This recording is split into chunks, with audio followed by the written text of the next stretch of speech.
I would say an entrepreneur is what I am more than anything. We saw that media was changing, and media was just the way that people consume media. This was at the very beginning of Netflix and kind of the streaming on demand world. I mean, you have your cell phone with you all the time. People are used to pressing buttons and always interacting with content. But how can a modern audience just go into a movie theater for 2 hours and just sit there and do nothing? We ended up convincing Paramount Pictures itself, not Viacom as it was then as a whole, that this is something new, this is something great. I mean, we did more.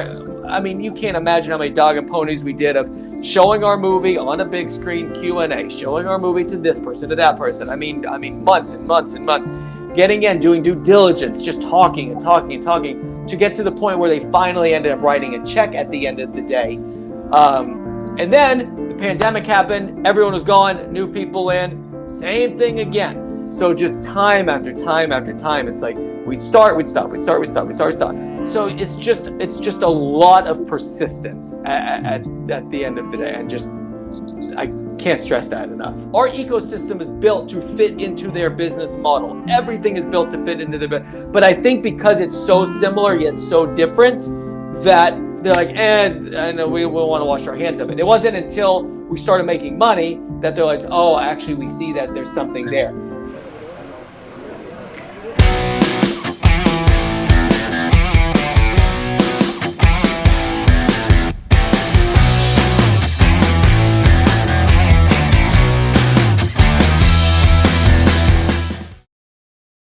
Hello, everyone, and welcome to the FLIGBY in Action Summer Leadership Series.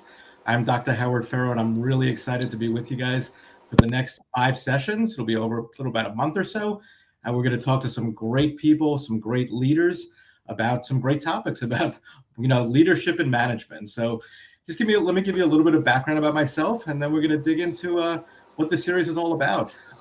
As I said, my name is Dr. Howard Fero. I am based in Connecticut. And I am a speaker, a facilitator, an executive coach, and a professor. I run a master's program in leadership in New Haven, Connecticut at Albertus Magnus College. And in my spare time, I work as, like I said, a speaker and a facilitator. I write books, and I love to talk leadership. My company is The Leadership Doc, which I think is why they asked me to host this series. I don't think it's because of my personality, but I am very happy to be with you here today. So over the last 30 years, I've had the great privilege of working with a lot of different leaders. And something that I learned along the way is that leadership is learned by hearing stories. I've written 2 books about that. I wrote my first book called Lead Me Out to the Ball Game, where I interviewed over 100 Major League Baseball players and 17 Major League Baseball managers to learn how Major League Baseball managers lead their teams to success, and how we can also use those same strategies to develop what my co-author and I call Major League Leadership. My more recent book called Leadership in 5G is based around my 5 Gs of leadership. And what I think is that leaders need to get up, they need to get out there, they need to get to know their people, give them what they need, and get out of the way. And that was a lot of fun to write that book as well, because I went out and I interviewed more people, because I don't proclaim and I don't profess to know everything. I know a little bit, I know a little theory, I know how to apply it to practice, but I love to hear the stories of other people. So I interviewed people from government, from academia, from sports, from profits, for-profits, nonprofits, and got some great stories and some great strategies. And that's what we're doing here today, and that's what we're doing here over the next 5 sessions, is we want to hear stories and strategies from people who have had lots of success in the field. I want to thank my friends at FLIGBY for inviting me to host this series. And if you're unfamiliar with FLIGBY, it's an award-winning leadership simulation that was actually inspired and co-designed by my doctoral mentor, Mihai Csikszentmihalyi, and his concept of flow. It is really one of the most powerful leadership development experiences that I've come across in my years working with clients and students. Because what you do is you actually go into a game and you become the manager of an organization, and you have to lead your team to have profit. You have to lead your team and your organization to have a sustainable focus, an ethical focus, and you're managing and leading 7 distinct types of people in the game. Now, we all know that when we lead and manage people outside of a game in the real world, there are lots of different personalities. So what I always tell my clients and my students is, make the mistakes in FLIGBY. See what happens when we try things and learn from that. So when we go into the real world, when we go back to our organization, we don't make those same mistakes. And that's why it's such a powerful, powerful tool. So today, we're kicking off our summer series with Scott Silver. He's the co-founder and COO of CtrlMovie, and Scott and I are going to explore how organizations can develop leaders, not just managers. Now, in addition to discussing leadership development, Scott's going to also share about some of the exciting work that his company is doing in the entertainment industry. And I have to say, I'm really excited to hear about that. Let me give you a little bit more just about the next 5 sessions, or the next 4 sessions after today, and then we're going to jump into it with Scott. On July 7th, we'll have our next session. That session we'll have a guest, Rachel Evans, and she's the Executive Director and Global Head of Feasibility and Planning at Boehringer Ingelheim. And she's going to discuss all the high-performing teams that she's been a part of, that she's built, and that she helps to cultivate to have the greatest and the best performance within the organizations that she works for. And she works in an industry where there's constant change. So how do you lead teams and build teams to be able to not only handle that, but thrive in that? On July 14th, I'm going to be joined by my friend and one of the world's leading experts on management and leadership, Bruce Tulgan. Bruce has written over a dozen books on the topics, and he's just a great, great speaker, and he's a lot of fun. And we're going to explore how human skills have become a true competitive advantage in today's society. On July 21st, I'm honored that we have the State of Connecticut Commissioner of the Department of Emergency Services and Public Protection, Rennell Higgins, will be joining us. And he's going to help us to unpack why leading in complexity and making decisions that are really sound have such a huge impact on defining leadership capabilities. That's going to be a great session as well. The next session on July 28th, we're going to close out our series with Dr. Christopher Berg. He's a former student of mine and now a colleague, and we're going to discuss the future of talent management. So those are our 5 sessions, and I'm really grateful to have all of you joining us here today live. I know we have a bunch of people here in our session. I know a lot of people listening in the recorded area as well. So I'm grateful for you joining us. I hope you're going to be able to participate in every one of our sessions throughout the end of July. And remember, if you can't come here live, you can always watch the recordings. Make sure you're following or connecting with myself on LinkedIn, or FLIGBY, the game on LinkedIn as well. But also connect with Zad. He always likes to talk to people. So let's get started. Scott, welcome. Thank you so much for being with us today. Thanks for having me. Of course, we're really excited. And like I said, I'm so excited to hear about what you're doing in industry and kind of reinventing, I think, the film industry. But before we get into all of that, let's just reintroduce our topic for the day. So today we're going to be talking about developing leaders, not just managers. And this is a topic that's really important to me, like I said, because I work with leaders and managers all the time. And something that I think is so important for everyone to understand, and I'd love to hear your feeling on this, Scott, is that leadership has nothing to do with the position. It doesn't matter what level you're at, doesn't matter what your title on your door says, but it's how you act and how you behave. And that's why it's so important that everybody develop these skills. And I'd love to hear kind of your experience, first of all, before we even get into CtrlMovie, your experience, just kind of, what do you think about leadership and management? Yeah, it's interesting because I've always kind of taken a leadership position. I mean, ever since I was in high school, I was president of student council. I was on the where I grew up, youth council. Like I was always in that position, and I seem to gravitate towards it. It was never really thrown at me as just something that I always did. I actually went to film school to be an editor, which, if you know anything about the film industry, is actually one of the least leadership positions. I mean, you have a team, but at the end of the day, your job is to kind of find the vision of the director and the film itself.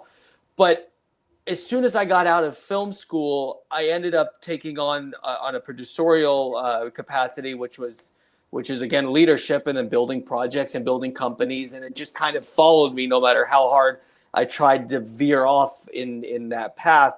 And I think that it's something that you can work towards and you can get better at, but I think some of it is just the ability to go out there and do, and then people will follow. Yeah, that's such a great point, Scott, because we often talk about, our leaders born or made. And, there's a great amount of research kind of on both ends. I mean, I fall into the sense that, I think we all have these natural tendencies, these natural abilities, and it's really up to our environment. It's up to the people around us to help cultivate them. So like you said, you were always drawn to these leadership experiences and positions and whatnot. But if you didn't work to cultivate your ability to communicate and develop relationships and kind of see the big picture, which I'm sure editing it's real important for that, you probably wouldn't have reached the level that you're at today. So, it kind of gives us an understanding of an idea of kind of how do we become the strongest leaders we can be? And then the next question, which we'll get to later, is how do you help others to become leaders? Yeah. But I've got to ask you, because I've obviously been doing lots of reading about control media and talking to Zad and, from FLIGBY and Elias. What is control media? What are you doing there? It sounds like you're really disrupting the industry. Well, we are and we aren't. We're not trying to be a disruptor, but that's kind of naturally the way that we're going about it. So, to take it back a little bit, I went to business school, then went to film school, and then got out of film school. Actually graduated at kind of the worst possible time to leave film school. It was 2008 when you had the market collapse. You had the writers' strike. Everything was stacked against us. And that's kind of when I had to naturally go into using my business background and kind of going forward. But we saw that media was changing, and media was just the way that people consume media. This was at the very beginning of Netflix and kind of the streaming on demand world. And we saw that the DVD market was crashing out and things were just moving along. And you spend years and years and years trying to build these projects. People watch it once and they go away. So serendipitously, my partner then at the time, and still my partner, we had we met who now is our third partner, who's inventing this interactive film technology, and he was just in Hollywood trying to figure out what to do with it. And we said, you know what, this is actually what we think the future is going to be. And just with a couple of starts and stops through pandemic and some more strikes and everything else, we finally started to find our stride, because what we realized is that the market has changed greatly. And this doesn't even touch on AI or anything else. And that we said, look, this is something people are used to. You have your cell phone with you all the time. People are used to pressing buttons and always interacting with content. But how can a modern audience just go into a movie theater for 2 hours and just sit there and do nothing? Some can, some love it. But at the same time, not everyone's like that. At the same time, the emergence of the gaming world is so strong and so powerful that we kind of figured out a way to really marry the two. Now, interactive film and game is not the most novel idea. It's been around for many, many, many, many years, and people have tried it since the 20s, and then again in the 80s, and then again in the 90s. But the technology finally has caught up to the experience itself, and we try to create something that is very organic, very fun, that still plays into the theatrical nature of it, and is still kind of that people still enjoy if you like movies, but at the same time brings in a new audience in the gaming world. So while yes, we are disruptors, we're trying to play nice with all the groups to create a new kind of unified experience. To me, that sounds fascinating. I'm going to ask you to dumb that down for all of us in a minute and tell us exactly what that entails. But I want to pick up on something that you just said. You talked about going back over and over again and trying different things. And that's leadership, right? Persistence. You have to be able to be persistent. And the other part of that is you have to be resilient. Because I'm guessing, Scott, that you got knocked down a couple of times when you're trying to, and you didn't want to use the disrupting. To me, going to movies the way they are today, I think you're disrupting. So you've got to balance for that. Yeah. So persistence is about. It's been a lot. It's been a lot. And when we got into this, we were naive, thinking, you know what, we got this new thing. It's super cool. And just so everyone knows, basically what we do is we do interactive movies in theaters down to your home device. So you go into a movie theater screen, you scan a QR code, your phone acts as your remote control app. So you see pop-up buttons on the screen, they're reflected in your phone, you press it, majority rules in theaters. You can do the same experience at home. You can do it on video game platforms. You can do it on kind of anything else. So it starts in theaters, works all the way down. Just as when we're in a movie theater, when I'm in a movie theater with hopefully 100 people, but not so many in movie theaters anymore lately, are we all watching the same movie and voting on our all phone? Watch the same movie. You see it pop up on screen. Everyone's phone lights up with the choices. You press it, majority rules in theaters, and it goes. It's seamless. It's as cool and fun as you can imagine. And it's a true way to bring people together as a real communal experience. There's no pops, there's no blips. If you let the movie play and you don't press a button, it just plays as a normal movie. So there's no pause. Like we're not sitting there No waiting for pause. something to No. happen. When you see it, it goes. I mean, you miss your window, it's gonna keep going. We have a default path in there, and it just goes. So we thought, okay, we got something really cool. We got the gamers into it. We got the because our proof of concept, which is this movie called Late Shift that Zad and I have been working on, and we're working on other projects beyond that. But the thing is that it did unbelievable business. It won Best Video Game as a BAFTA, even though we find it's a movie. And we just saw the extreme excitement. We went to the studios. Everyone was excited about it. So we thought, oh, you know what? This is going to be a walk in the park. Then we realized there's 8 million other things you have to do. Movie exhibition, which is the theater owners. They're a whole different group of businesses that you have to deal with. There's compliance. I mean, just so much stuff. And then not to mention you have the pandemic, which closed movie theaters. You have the writer and actor strikes, which stopped the industry in its tracks. So just time after time after time, it's like we'd start, we'd stop, we'd start, we'd stop, we'd start, we'd stop. And it's just ways to just push through that to the point where we finally are now in a place where everyone's excited about it. We finally did a proof of concept in Japan. It was not supposed to be the first project that we did. It ended up being one of the biggest all-time hits there on the release that we did. It's still doing a world tour. It's breaking records right now in Taiwan.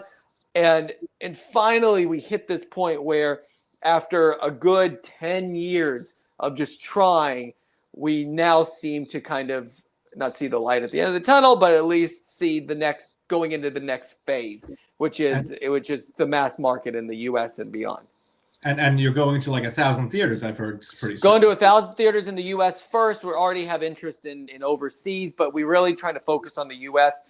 to dominate the market in this area so that we can kind of grow organically overseas. So one more question about this, because I think it's so cool, and then we'll get into the leadership and management. But yeah. So are these like regular movies? What kind of movies can we expect to see and be a part of? Yeah, so the first one's going to come out probably end of January, which is kind of I guess it's more of again, we're kind of picking lowest hanging fruit because to get audiences engaged, usually history says that you need kind of genre or something very specific kind of film. So the first one's a haunted house movie. The second one's a slasher film. The third one's kind of a whodunit. So we're kind of picking those lowest hanging fruit ideas, but those will be out starting Q1 of next year. And we hope to have 2, if not 3 in 2027 and then building on that. Wow. Awesome. Definitely looking forward to seeing those. So now, as you're building all this stuff out, so what kind of team do you have? How big are the teams that you have working on these? And tell me a little about the infrastructure. We're a small team. I mean, we're a very small team. There's 3 founders of the company, and we have a CTO that has some engineers under him. And we have not wanted to expand too fast. We have not wanted to kind of get over ourselves when it comes to, because there's been so many starts and stops that hiring and firing and trying to figure everything else out when the market is going to dictate the company and the trajectory of the company in the first place. We've kept it lean and mean and really bootstrapped it. And we're all really good at something. I mean, I have one business partner, my Tobias, who invented the technology. He's a design genius. He's a director by trade. He just knows technology and filmmaking. He's great. My other partner, Chatty, who I met at AFI, he's a producer, studio relations. I mean, consummate producer. When you think of a Hollywood producer that you've seen in Entourage or anything else, that's him. And then I kind of sit in the middle of the two worlds where I know enough about technology to get in trouble. And I really know the studio world really well, but I know operations. I know enough to navigate these worlds. So that's why I'm kind of president, COO of the company, where I sit between both of these partners that I can manage the technology side and the development of the technology. I can develop the projects and kind of oversee the projects, and that's kind of how we've had to operate. Now, as we go into the market early next year, we're going to have to expand and start working with accounting and other teams and build it bigger. But we've really built a solid foundation that we can strategically hire and grow as the company grows. So obviously, working with your partners, that takes a lot of leadership as well as management, right? So management is, helping people to get things done. Yeah. Leadership is empowering them to kind of invent and to be that strong presence. Now, when you're working with three, I'm assuming very strong-minded people, as people who are, so invested in what they're doing, sometimes you'll have conflicts, and it really does take an understanding of leadership to help facilitate conflict resolution, to facilitate best practices after that. Can you share us any stories about kind of how you've gotten to the point that you have with all of this? The one thing, honesty and truth reigns supreme above everything else in our company, as does the best idea. And we've always said that, and when I've produced movies, and this happens all the time, we want any single person, from craft services, the people that provide the food, to the assistant, to, the guy standing on the corner. If they have a good idea, come tell us, because that might be the best idea. We're never, we don't want to be an organization where this person has to go tell this person has to tell, and who eventually gets to us. And even at the largest levels, we don't want to get to that. If our company becomes 200, 300, 400 people, I want the first assistant to be able to tell me, you know what, this didn't work, because that's the only way we're going to grow. And we truly believe that. If one of my partners says we should do this and it's a bad idea, we're going to say, hey, this is not a great idea. But we've always made sure that you can't just say no or this is a bad idea without offering a suggestion. And that is something that I learned at film school, actually, where if you say you don't like it, or at least have a suggestion of a way that you may do it or you might find better. So it's not it's just being honest and truthful, because that's just the way that it's going to work, and being collaborative. When I'm on a film set and there's 300 people working with us and you're kind of overseeing the film set, it's just got to be a comfortable, honest environment. If something goes wrong, let us know. If something goes right, let us know. And that's kind of how we run a 3-person company and a 300-person movie production. Mm-hmm. And you saying, honesty and trust, and that's so important. It made me think of one of the interviews I did when I wrote Lead Me Out to the Ball Game with Davey Johnson, who passed away about a year ago. Great Major League Baseball manager at the Mets, Nationals, Team USA. And Davey said to me when I was talking about what a leader does, he said, I don't care how much success you've had in this game or how much time you've been in this game. Every day you have to gain their trust, and every day you have to gain their respect. Yeah. When you're talking about honesty, you're talking about, whether it's 3 people or 300 people. And I kind of get chills whenever I say that quote, because it changes the way you think about things, right? If you think that your number one job is not to make a best movie, not to make, disrupt the industry, but to earn the trust and the respect of the people who are around you, it kind of changes the way you do things. And so I want to ask you, how do you do that? How do you do that in your industry? Yeah, Hollywood is known for being an untrustworthy place. You get eaten alive here, and we really, there's a lot of times and there's a lot of temptation to really either screw over someone or really be able to just take advantage of the situation. And my partner likes to say it's just upbringing to a point, but it's odd that three founders kind of really found each other and have the same ideals, because I believe that, and that's why we're together. But at the same time, there's just something that we gravitate towards, being able to trust one another. And a good example is that Paramount, which is they were early investors in our company, and they've gone through some changes and are still going through some changes. But because we've had such a good relationship, and through the regime changes and through the mergers and all this other stuff, no matter who's come and gone within that organization, there's been they hear about our team and they're like, look, these guys, they're really good. They'll work for it. They trust you. We've been in dire straits to a point where it's like, look, we're going to take everything on us. We're going to keep the company running. It's just, we're going to do everything we can to do that. And it's just taken years and years and years, but we've gained the trust of key individuals within the industry and then kind of outside the industry. And it can't be built overnight, but just doing the right thing, people see it and people understand.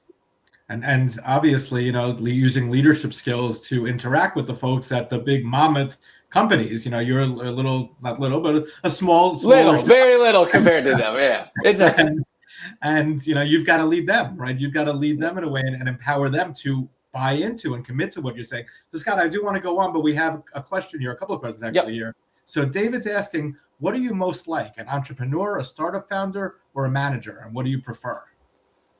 All the above. No, it's really, we are a startup founder, and that's just kind of the nature of what it is. I don't consider myself a startup founder because I mean, I don't know why. I'm not in that world. I've never been the Silicon Valley startup world, but that's just kind of what it is and what we graduated for. I mean, I would say an entrepreneur is what I am more than anything. And I mean, my family they've been business owners since my grandfather back in the day, starting a textile business in Texas. So I would say an entrepreneur, and my whole family's kind of like that. Whatever label you want to put on it as a startup founder, but it's just always trying to come up, build new businesses. I mean, this is the one that we've done. I mean, my partner, Chatty, my original partner, we built a production company before that. So that really is what I see as my role, and that's what I prefer. Management is something that is by nature of what we have to do. And it's just kind of part of the game. But it's a good question. I mean, entrepreneur. If you ask me those three, it'd be entrepreneur. Okay. And obviously entrepreneurs have a whole different skill set than a lot of managers, right? To be able to innovate and create and not only do that, but bring it to fruition. That's Correct. The difference between being an innovator and being an entrepreneur. Innovators have great ideas, but they're not always able to bring it and turn it into something as powerful as what you're doing. We have one more question, then I'll move back into my questions. So Gabriel is asking, how traditional is the film industry? Is it easy to bring innovative ideas to life in an environment like that? I'm going to guess no. It is the absolute worst industry to bring any innovation to life. It is the place where great ideas go to die, and we've seen that so many times. The studios do not like to take. All the studios have like innovation wings and they'll kind of peddle in a few things here and there, but ultimately, when you're looking at the bigger level, they don't like to do much of anything. They kind of stay normal course of business. They'll get sucked into things here and there. Like VR was a huge thing when we started going out, and it kind of went where it went. It's funny because we have this technology that literally fits in. Our ecosystem is built to fit into their business model. Everything is built to fit into their. But I think because it's so similar yet so different that they're like, I know we want to wash our hands of it. It wasn't until we started making money that they're like, oh, actually, we see that there's something there. And it's just Hollywood. It's like 3D was the same way. 4DX was the same way. ScreenX was the same way. It just isn't until someone finally buys in that the whole industry follows the herd and then starts going that way. And so it's not a very innovative. It's a 100-year-old industry that's doing the same thing where you're projecting a movie onto a screen and kind of sitting in a theater. Yes, there's new like 4DX and IMAX and all that stuff, but at the end of the day, kind of the same thing. So, I mean, and that's a great example, right? So how do you convince them? How do you use your leadership? What kind of leadership skills are needed to actually get people to listen? You have to be persistent and be ultra persistent. We started a good example on the Paramount side is we started in we started in 2019 with Paramount. We went through, this was when Bob Backish was there, and we just went through the entire organization. We ended up convincing Paramount Pictures itself, not Viacom as it was then as a whole, that this is something new, this is something great. I mean, we did more. I mean, you can't imagine how many dog and ponies we did of showing our movie on a big screen Q&A, showing our movie to this person, to that person. I mean, months and months and months. Getting in, doing due diligence, just talking to get to the point where they finally ended up writing a check at the end of the day. And then the pandemic happened. Everyone was gone. New people in. Same thing again. So it's just a lot of persistence at the end of the day. And I can't stress that enough. So when you're working with your partners and whoever else is involved with you, it's not just about managing, right? It's I guess you're not really managing each other, but you're leading each other at different points. Mm-hmm. How do you as a team determine who's taking the lead on different things? Or is there any conflict amongst yourselves? There's rarely any conflict. I mean, we do get that into that sometimes about who's going to take a lead, but since we kind of all have our natural direction, it fits into, like, I know that if it's something technological or design wise, I'm going to give it to Toby. If it's something studio wise, I'm going to give it to Chatty. But we're also very good at, I wake up, I mean, it happened this morning. I'm like, I need you to call this person, this person, this person for these three things. So I know right now he's off doing that. Toby called me. He's like, we need to do the banking for this and this and this. So we did that. And it's so we all kind of know it. We don't have a Slack channel. We have a group text thread of like, I need you to do this. We are oddly organized in a very disorganized way. But we all kind of know our roles. And Martin, our CTO, who's the smartest of all of us, he lets us know what he needs. We let him know what he needs. And it's always open communication again. And if I know that I'm better at a task than someone else, I say, let me take it and the other partners are the same way. Yesterday we're doing where we have to manufacture hardware for the movie theaters as that sits in the theaters, and that's part of what we're doing. And we had a meeting with the bank that we're working on the debt structure with, and so we knew Chatty, who's super smart in a lot of ways. When it comes to banking, he checks out and doesn't want to deal with it at all. So Toby comes in and he and I have this conversation, and then later that day, Toby doesn't want to deal with the studio, so Chatty and I had a call with the studio. So we kind of know our roles, and we all know what we're good at. So, you're to bring that into a practical application and strategy for all of our listeners. When you're putting together a team, you need to make sure that you're filling a lot of those gaps and make sure that everyone has their role. And I work with my clients on this a lot of times, and I work with teams of wealth managers. You don't have to know everything about every specific product, but you have to know enough to be able to talk about it and then say, hey, I'm going to bring Scott in to talk to give you a little bit more detail. So yeah, yeah, 1,000%. I tell this to my kids, like, I never want to be the smartest person in the room. I want everyone else to be smarter than me so I can hear their opinion and talk about that. And that's what we always try to do when it comes to anything. I mean, if we have accounting, we have legal, so many things that we need people. Like, I know enough to talk about it, and as I said, with technology, enough to get in trouble, but I need Martin, I need Josh, who works on our legal, like, to be the smartest that they can be to understand that. And I think we kind of lost that because everyone wants to be the smartest person in the room, and I very much want someone else to be smarter than me, just so we can make the best company, the best product, whatever it may be that there is. And in your experience, whether it's with your current company or other ones you've worked in the past, how do you build leaders there? I think you give them the room to explore and to thrive. I mean, a film set is a good example because you have so many different roles and so many producer, co-producer, and then just down. And we've always allowed, we've always encouraged people to expand their horizons, expand their footprint in their role. I mean, again, I started as an editor. I ended up as a producer. It just is the way that it naturally happened. But I have a lot of friends that started in a different aspect. Who, actually, one of my really good friends right now, my AFI roommate, he was a cinematographer. Again, cinematographer's role is to shoot the movie and fulfill the vision of the director, the producer, the studio, whoever it may be. And we've always let him, like, okay, go out and go take control, and he'll go shoot extra stuff, or he'll say, I got this, like, start producing, I got these equipment for you. And so all of a sudden he's now producing with me. And one of the first projects that we're doing is a project he and I came up with together. So it's always giving everyone the latitude to go out and do the best work possible, because you never know if that PA in the corner actually is a genius in some capacity that isn't him running to go get coffee. Well, what you just said there, Scott, it kind of stuck with me. It resonated with me. You said that, well, he goes out and shoots more stuff.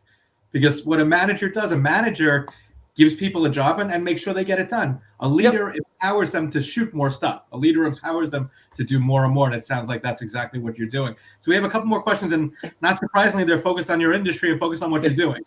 So John wants to know, Scott, how capital intensive is a project like this? Do you have to raise a lot of money? guess it's relative, but the movies themselves are very capital intensive, and they cost anywhere between, I mean, the movie yes we did is 5 million, the next one we do is 18 million, and variations thereof. So I mean, but film financing is a whole other game. But to do this, we've been very, very careful about spending money and spending it in the right places. We did a friends and family round first that actually raised money for the movie and the technology. Late Shift, the movie that we did, was our prototype film. That was basically our calling card into the industry. Then right before COVID, we did a convertible round, which raised a couple $1 million. That's where Paramount came in and another partner.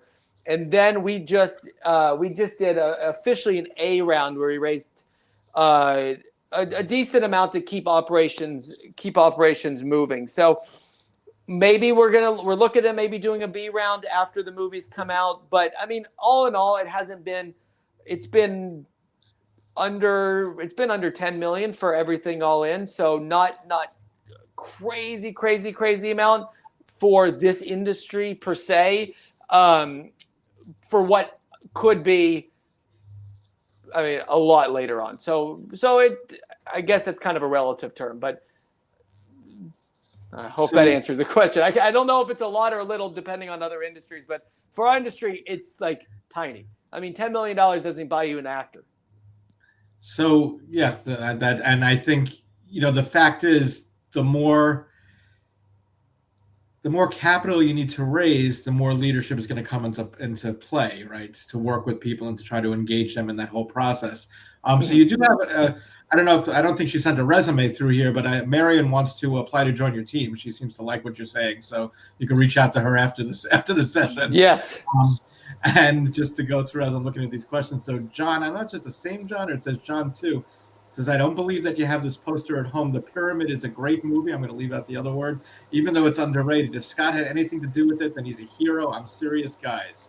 I don't know if John's a friend of yours, Scott, but what do you have to say to that? No, I appreciate it. That was actually the first studio film that Chatty and I did. Yeah, he and I produced it. We were in our late 20-somethings in the middle of the desert in Morocco producing a movie like 300 people, and the studio let us do it. So it was fun. I mean, that's really where we kind of cut our teeth in the film industry, and we learned the do's and don'ts. I mean, all the way from development to the deal making to marketing and everything beyond. So it was a crash course in filmmaking, that's for sure. Studio filmmaking. So I guess I need to go and get the Pyramid and watch that as well.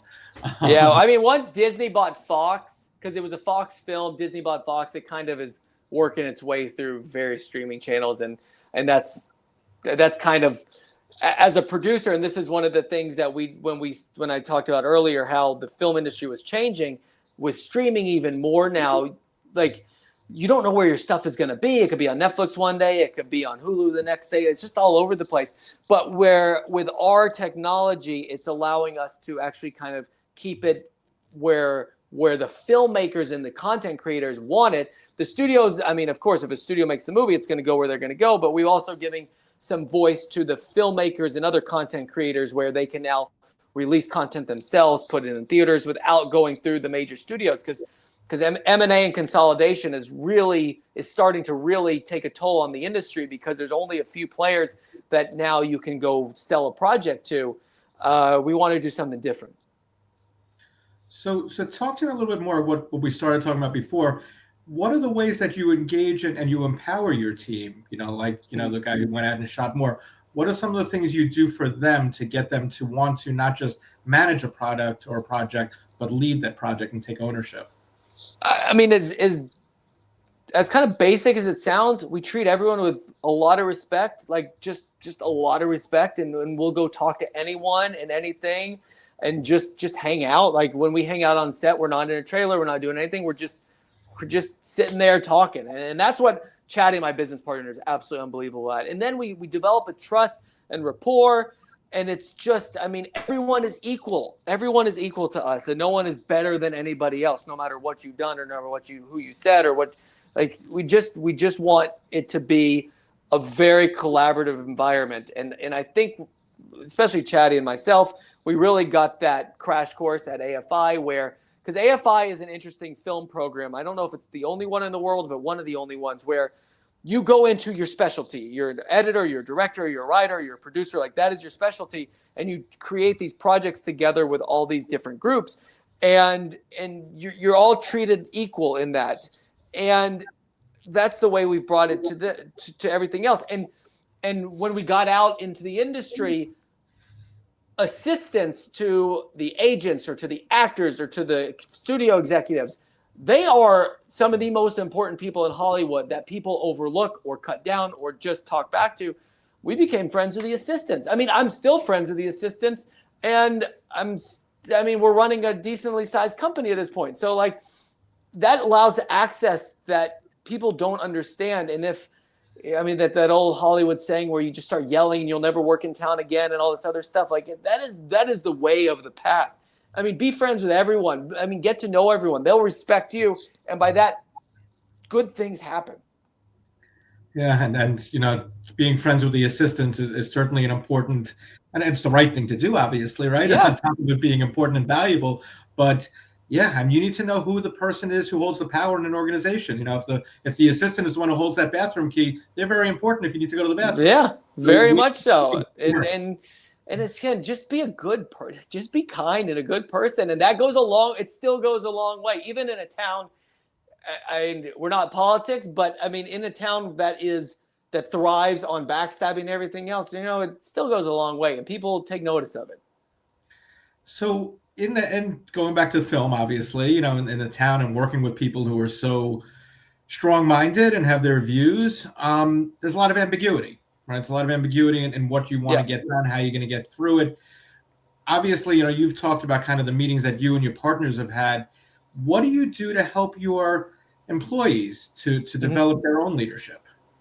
Well, and I can speak for our engineers because that's kind of who we work with the most. But when we've had assistants or interns and everything else, the idea that, again, letting them grow, letting them expand, giving them tasks that they wouldn't normally get in an organization. I know that we just actually, as of today, we've completely redone our movie service and our multiplayer tools and all these other tools that we needed to do. And Martin has really allowed his team to expand and do what they feel they're best at, so we can actually find out what they're best at.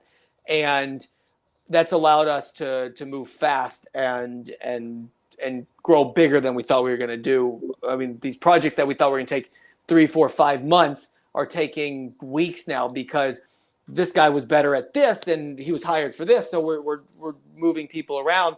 One of the interns that we hired that was from USC a few years ago is now writing one of our projects. So again, just allowing them to explore and thrive in what they know how to do. And not everyone's going to thrive, and you see it real fast, and you kind of know how to work within each individual person, but most will surprise you. And you didn't say the word, but everything you're talking about is just how important it is to be agile, right? Yeah. And to kind of go with the flow. And when I work with HR managers, I always say you're not hiring somebody for the job, you're hiring them for the organization. So when somebody's a good cultural fit, that's what we have to work with. And we say this on film sets all the time, and it's why you see filmmakers always working with the same people, because you trust them and they know them. I would rather work with someone who I get along with and is great, and on a scale of 0 being the worst and 100 being the best, they're at a 70, than someone who's a 93 and it's just a pain in the butt. I mean, at that point, I'd rather work with someone who's 50% great, but really great to be around, than someone who's really great, but a pain in the butt to be around, because at the end of the day, you can make those things work. And when you have a better team, a more fun, collaborative team, your product is ultimately going to be better. Whether it's a movie, whether it's a widget, it just doesn't matter. So I want to go back to the experience, because I think a lot of us are interested in kind of being in the movie theater and experiencing one of your interactive movies. In your testing of it, have you seen like audiences like get upset with each other? Like, what happens when people are voting for different things? Like, leadership comes out there and maybe not so well all the time. Well, so we originally thought going into it was going to be single person on a phone, iPad, whatever it may be. We did a test in theaters just to see what it was going to do. And the camaraderie, the fun, it was just so much fun. And what we thought that if you didn't get your vote, people are going to be upset and be like, screw this, I'm not going to vote anymore. But it actually has the opposite effect, because you get overruled by the audience. You're like, okay, you think you know better, let's see how this goes. And you have people in the audience swaying people one way or the other. I remember one screening we were at where someone yelled. So, in Late Shift, which is a prototype film, one of the endings can get pretty bad. And I remember someone standing up in the theater going, "What did y'all do?" and just screaming at the theater. And it was hilarious. Everyone was laughing, and it's just fun, and it's great to be with a group and a community. And that's what we really understood, especially with the new generation coming in. I mean, if you see through Backrooms, through Obsession, and some of these new films that really got Gen Z back into the theaters, I mean, it's a way for them to have conversations with filmmakers or content creators that they found online, new ways to experience things with their friends. And people want to be social. Like, yes, you can watch Netflix at home and binge and do everything else in the streaming, but ultimately people want to go out and do something. And that's why we really have really persisted in what we're doing, to make sure that we give a new experience to audiences that are used to playing games, used to pressing buttons, used to being with their phones, but also want to be with their friends and do something different and unique. That's great. So we have about 5 or 7 or 8 minutes left. I have a couple more things I want to talk to you about, Scott. But for those of you here live with us today, if you have any questions for Scott, please go ahead and type them in, and I'll ask them to him, when we have the time. So obviously, Scott, our episode today is called "Developing Leaders, Not Just Managers." If there's one lesson that you've learned from building control media and pioneering interactive cinema, what's something that every leader should remember? What do you think? I mean, we talked about it. Just don't give up, because if you believe in something and you see the reaction, because we've done stuff before where we believe in it, but then we've seen some reactions and we're like, okay, maybe we should kind of pivot. But what we built, and when we watch people in a theater playing it, we go to Japan and see a very, very strict Japanese audience that's known for not laughing at comedy or not saying anything in a theater, dancing in the theater on an interactive movie. Like, you see what you've built, and no matter how many times someone's like, like, you just keep going and going and going, because then finally people jump on, and we've already seen people who are throwing it away years ago, like, oh, I remember when this was great and we could do this and this, and we're like, okay, sure, yes, and they're just coming back and they're coming back and they're coming back, and we're like, but we just kept on going and going and going and not stopping. And no matter how many times somebody said, don't do it, or we just kept going. And that's, we haven't stopped, and we won't stop until it's a real thing in the world and everyone's playing with it, or until we finally have to give up. Wow. So when I hear you talking about the movies and everything, I'm thinking it reminds me of growing up reading the Choose Your Own Adventure books. I don't know if you ever read those. Oh, yeah. Will people come back and see the movie multiple times and make different decisions, possibly? So the data that's coming out of what's really propelled us where we are now, the data that came out of Japan was 81% of the revenues earned, and this is a movie that earned $20-something million at the box office on 85 screens, like not any screens. It broke every record in Japan for that, for a release under 100 screens. 81% of the revenues were from repeat customers, which was just crazy. The drop-off rate, usually in Hollywood, you have whatever, 100% opening weekend, then it's 50, and then 25, and then it just kind of, you have a pretty steep slope. We saw that you have a tiny drop-off the first weekend, and it just levels out for weeks and weeks and weeks. So people come back, and we know people can come back. The slasher film that we're doing, there's 6 main characters, 7 satellite characters. Every character can live or die or variation in between. So there's like 8,000 something possibilities of outcomes. People come back. And then also you can do it at home. We've incentivized it with collectibles in the app. Again, leaning into the gamification of everything. Collectibles in the app that you can share with your friends. You get a report card at the end of the session that tells you how you did with the audience, how you here's your profile, all that other stuff. So we see that people really enjoy the gamification nature of it all. That's awesome. I know with late shift, and we're not talking too much about that today, but I went through it and just to get, to find out conflict resolution styles and decision making styles. You really get a great report from that, and it's just a cool thing. So I have a comment here from Noah. Noah says he's watching from Israel. Shalom, Noah. He says the interactive movie is a great idea. Maybe the world will be a better place if we actively participate in an experience together rather than just passively watching something. I don't want to overthink it, but yes, I certainly hope so. Yeah, and that's what we found most fun about the theatrical experience. It really creates a community. We have watching people leave the audience after, talking to your seatmates, like looking over what did this person vote for, is something that is a lot of fun. We've also talked about building in building in this person is this in this theater, and this is how they did, and match people in the same theaters. So there's ways that we're talking about trying to be communal, because we just want people to come together and have fun. And that's really, we're not isolationists. We want people to go out into the world and do things together. Again, if you want to go home and watch this movie on your iPad or on your gaming console, great, you can do that. But you can also do it together. I'm envisioning, Scott, just having a team building activity with, a management team, with an organization doing team building and seeing what they do. How can we get through this together?